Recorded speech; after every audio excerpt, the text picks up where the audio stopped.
Entirely new forms of lightning have been discovered, up to 1,000 times bigger than any bolt previously seen.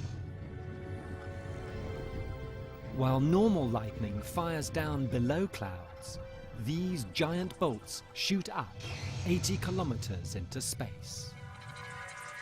It was sort of as if the biologist suddenly discovered a new human body part. We just didn't know it was there. This lightning, 6 times more powerful than passenger planes are designed to withstand, may be the real killer in a spate of baffling air disasters. And for the first time, we can reveal the photograph that sparked a secret NASA inquiry.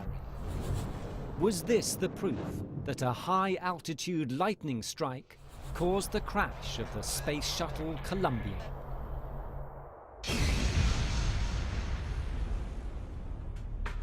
Each day, the Earth is shaken by 8 million bolts of the sky's most powerful force, lightning. Energy from one bolt explodes in a split second, but could power a household for half a year. At any moment, 1,800 storms pummel our planet. Each one is a giant battery. Inside a storm, water turns to hail. Falling ice crashes on rising droplets, creating static electricity. Charges of up to 100 million volts build up. Arcs of electricity fire out.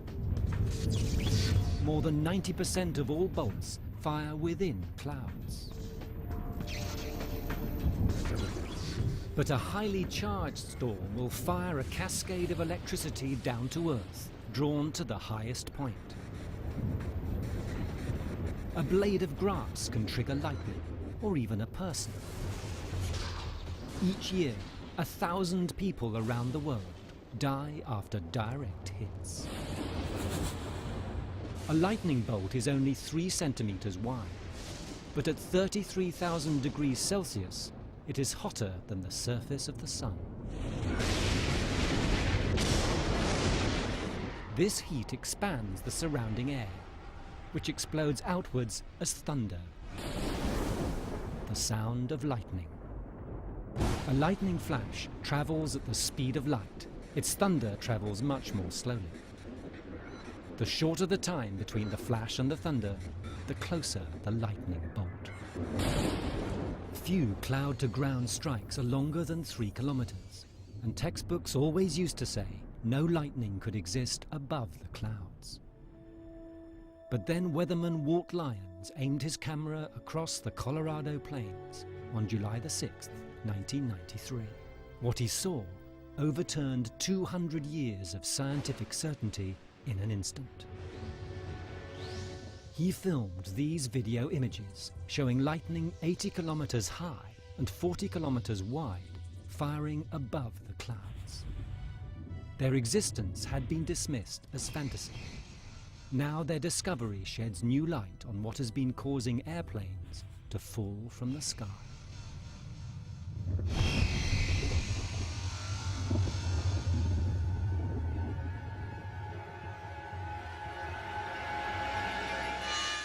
The discovery of mega lightning began with ordinary people seeing extraordinary things.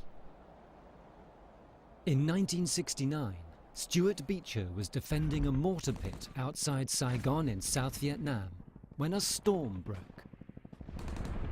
There was this giant flash of lightning that reached from the ground through the base of the cloud, completely illuminated the cloud, and out the top in this absolutely beautiful double helix that seemed to just go on forever. It went like it was just like it was going straight into space, and it was one of those, hey, look at that! And of course it's gone. There had even been photographs. This was taken at Mount Isa in Australia in 1968. Scientists had ignored the sightings. Skeet Vaughan, a senior NASA engineer, met a witness who had seen giant lightning in 1981. As a trained pilot, Vaughan took the sighting seriously. And I wrote an article in a magazine and asked pilots to tell me if they'd seen any unusual lightning or anything out of the ordinary. And then a number of pilots, about 19 of them, sent me letters telling me about this kind of thing. Pilot Larry Partridge was one of those who wrote to Vaughan, revealing that he'd seen giant lightning above the clouds, going up and not down. And all of a sudden, pow, just a split second, this huge bolt of lightning came out of the top and disappeared into the deep blue space. The captain turned to me just then, wide-eyed, and said, "Did you see that?" And I said, "Yes." So he turned and told the flight engineer. He said, "That's impossible. Lightning doesn't go up." A strike of lightning appeared to come out of the top of the cloud, went straight and bright white for maybe 10 or 15,000 feet, and then broke up into a lot of fingers that went through the different colors of the spectrum and disappeared off into space.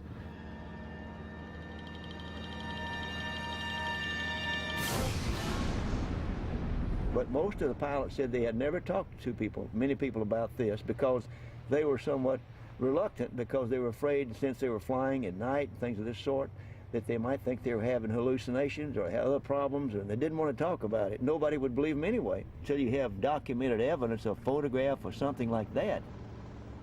The pilots would have to wait until solid proof turned up to show they weren't hallucinating.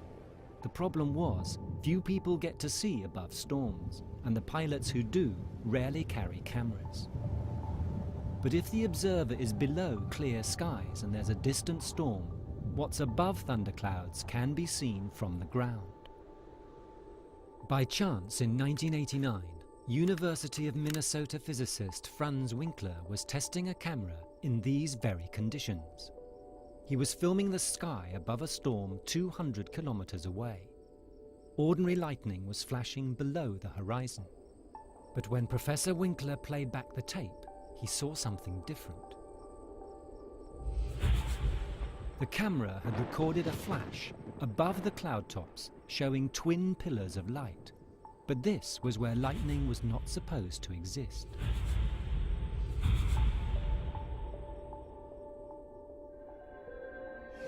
At 10 times the size of Mount Everest, the mystery flash dwarfed any bolt ever recorded.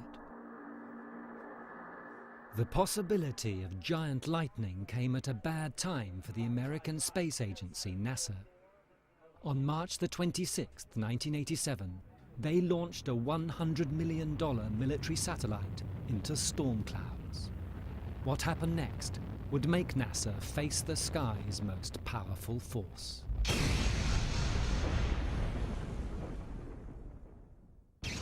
A $100 million rocket had lifted into orbit from Cape Canaveral in 1987. NASA engineers had defied the weather and launched into a storm. A camera tracked the rocket until it disappeared into clouds. When it panned back down to the launch pad, lightning struck. This is the bolt that passed through the rocket, striking the launch pad. We have lost telemetry. We don't know quite why yet. No telemetry data from any source at Hangar AE. With onboard computers burnt out by lightning, the vehicle was veering off course. Mission Control remotely detonated the rocket before it could crash into populated areas. Asked if they had considered the dangers of lightning, NASA were caught off guard. The lightning hit a rocket as it was going up. Would something like that happen? What would it do? Would it knock out the electrical system or what?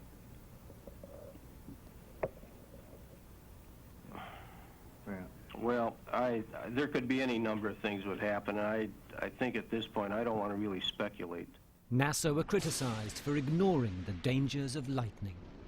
When the rocket goes up into a cloud, there are very strong electric fields. So the rocket itself is quite long, metallic, and a conductor, but in addition, there's a plume of ions below it that extends the equivalent length to 2 or 3 times the length of the rocket. So you, in essence, have a very long wire, and in the strong field of perhaps 10, 20, 30,000 volts per meter, over 400 meters, you can generate something of the equivalent of 1 million volts. So you get a discharge then through the rocket, the plume, and that triggers the lightning. Well, in the worst case, it could actually potentially blow the rocket up. When a mystery flash was filmed in 1989, NASA had reason to fear a new form of lightning that could blow up a rocket high above the clouds. NASA asked Skeet Vaughn to find evidence that the phenomenon was real. He searched for similar flashes in NASA's archive of storms filmed from Earth's orbit. When we were back looking through the tapes, we were able to go through probably 17 or 20 hours of tapes. And in those tapes, you have to go through each video frame, and then you have to identify the video frame and what on that tape, and then try to compare it with what you know should be out there. By 1992, the detective work had turned up startling images. They showed the edge of the Earth. Bright columns fired upwards 70 kilometers from the clouds, towering over the horizon.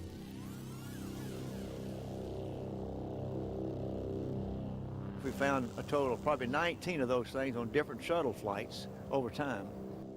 NASA feared they might be more dangerous than the ordinary lightning that had previously hit their rocket. A race began to find out if these were giant bolts and if they could bring down the space shuttle.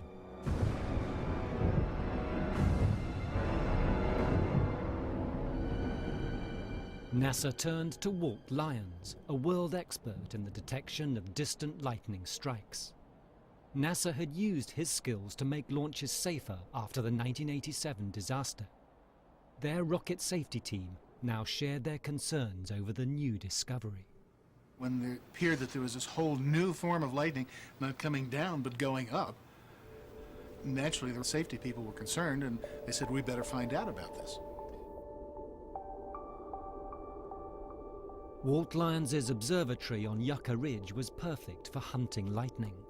Colorado's clear skies offered views above storms over 1,000 kilometers away in Tornado Alley, the prairie states hit by the worst of the 20 million lightning bolts that strike the United States each year. NASA gave Lyons the job to film above storms to see if the mystery flashes might be a threat. He ordered a remote camera to set up on top of his observatory. This very camera here came on the day of 6 July 1993. We took it out of the box, and that very evening, there was a massive thunderstorm going on out in Kansas, about 300 kilometers away, and it was just lighting up the whole sky, and I said, aha, this looks good. So I just sat and waited. Lyons linked the camera back to the video recorder in his viewing room. 11 o'clock, and it was really fun to watch the lightning, on this video enhanced image, and looking at it, and that's impressive, that's nice.